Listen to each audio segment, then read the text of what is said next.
What's up, guys? Today we're going to be talking about supply and demand. Yes, that's right. The economics class that you took back in college is finally going to pay off. And for me, too.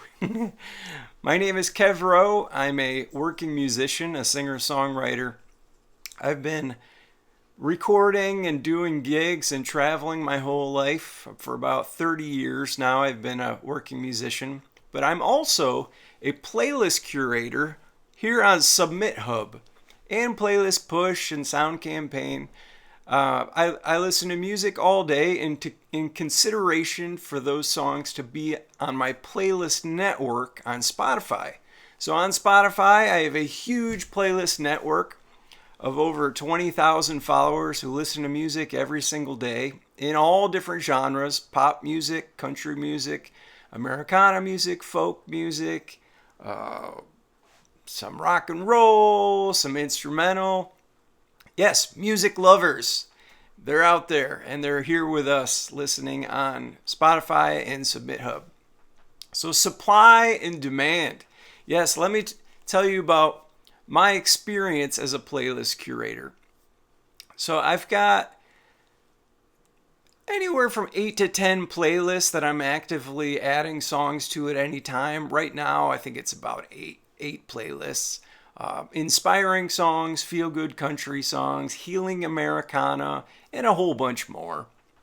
And on those playlists, I've got anywhere from 50 to 100 slots for your songs. Now on my playlist, I've got three categories. My own songs, so I'm a songwriter, so I have some of my songs on there.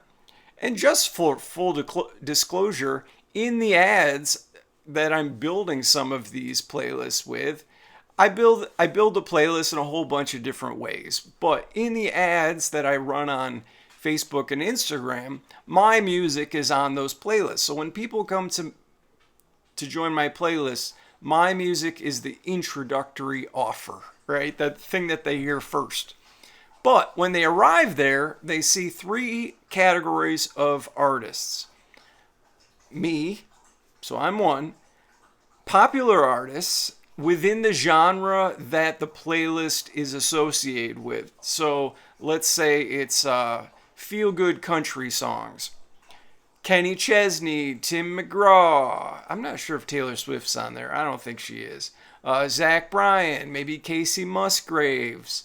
Anyone who's popular in pop country, let's call it. Which, that's a tricky term, pop country. But you get the point. Well-known artists within that genre. And then the third category is independent artists, which nobody has heard of. So hopefully you. And the idea is that by associating ourselves with well-known artists in those genres, we're positioning ourselves in a really remarkable perspective in the listener's mind. Like, it's really cool for a listener to hear a Kenny Chesney song and then your song right next to it. That really establishes you as a major artist in their mind, because the listener doesn't care. They just want great music. And as long as we can continue to provide that, then they're happy. So those are the three categories. And let's go back to the slots on my playlist. I've got 50 to 100 song slots on each of those playlists. So just for fun, let's call it 10 available playlists. That means at any one time, there's 500 to 1,000 song slots on those playlists. So it's a limited amount of slots. And here on Submit Hub, I'm listening to a lot of music and getting a lot of submissions. So we have a supply and demand dynamic here on Submit Hub that reflects the overall music industry supply and demand principles. So you've heard all the statistics, like that there's 50,000 songs published to Spotify every single day, or 100,000 songs, or whatever the number is. It's enormous. And quite frankly, most of that music nobody's hearing because there just aren't enough people listening to that much music so that they can hear it all. That's another topic, and maybe, to be honest, a little above my pay grade. I mean, I don't work at Spotify. I'm a musician just like you, so I don't have all the insider information.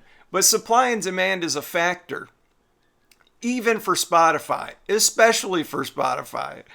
And how many songs that they can put on, or how many artists they can put on their editorial playlists.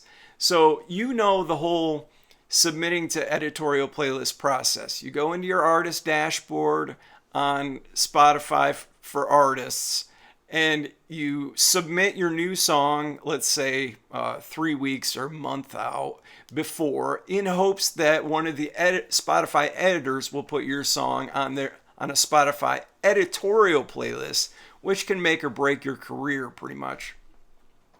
Well, the percentage of getting on those editorial playlists are very, very small. And you actually need to be a well-rounded artist who's touring, who has a team, who has a lot going for you in order to get on those. Now, again, I'm not super qualified to say how to get on editorial playlists. There's lots of ways to do it. But I do know that your odds of getting on one are very small. Me as an artist, I've gotten 2 of my songs on editorial playlists, more in the jam band community.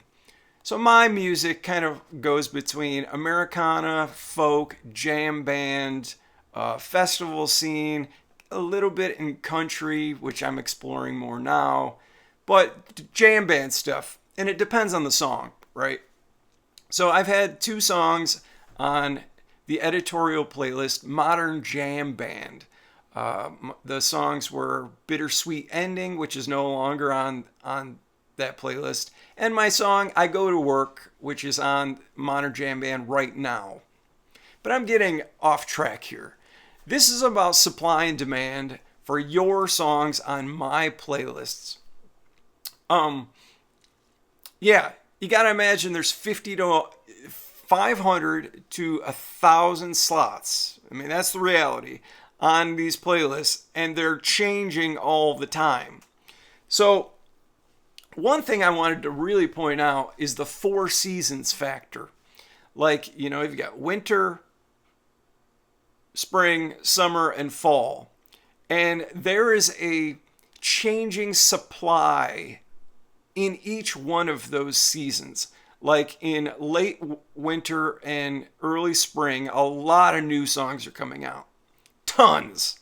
From all the record labels, because they want to capitalize on the outdoor spring and summer listening behavior activity. And I mean,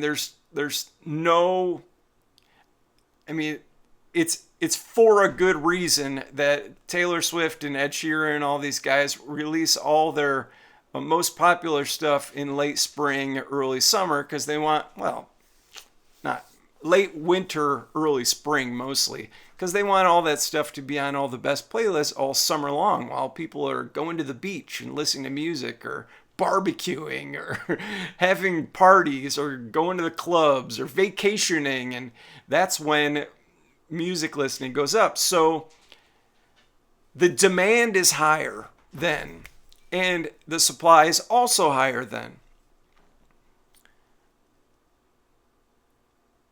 Now, when you get to the middle of summer, there are less releases, right? By the major label artists. And I see it all the time on Submit Hub. Let's say in the spring, I was getting 100 songs per day, and now I'm only getting 50 songs per day. Well, that's because people are just releasing less music in the middle of summer because most bands are touring, and because they've already released their new album in the spring. So it's just, there's less supply out there. Why am I telling you this? Well, because all these things are things that you need to consider when you're releasing your music and artist. And releasing your music as an artist. Because depending on what kind of artist you are and which genre you live in, can help you determine what your release schedule should look like.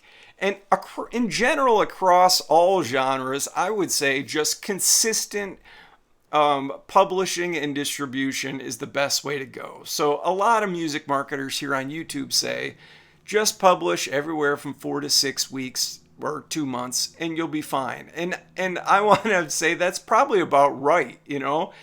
But that same release schedule should reflect your submission schedule on Submit Hub. And in other videos I've said, don't even bother submitting to me unless 3 weeks has gone by. Like, so submit one song every 3 weeks to a month to me, and your chances of getting on my playlist go up by a lot. And there are a lot of factors for that, but one of the reasons is this supply and demand factor. Because let's go back to the 500 slots to the 1,000 slots that are available on my playlists. Right now, a lot of artists are falling off my playlists because we're in the middle of August.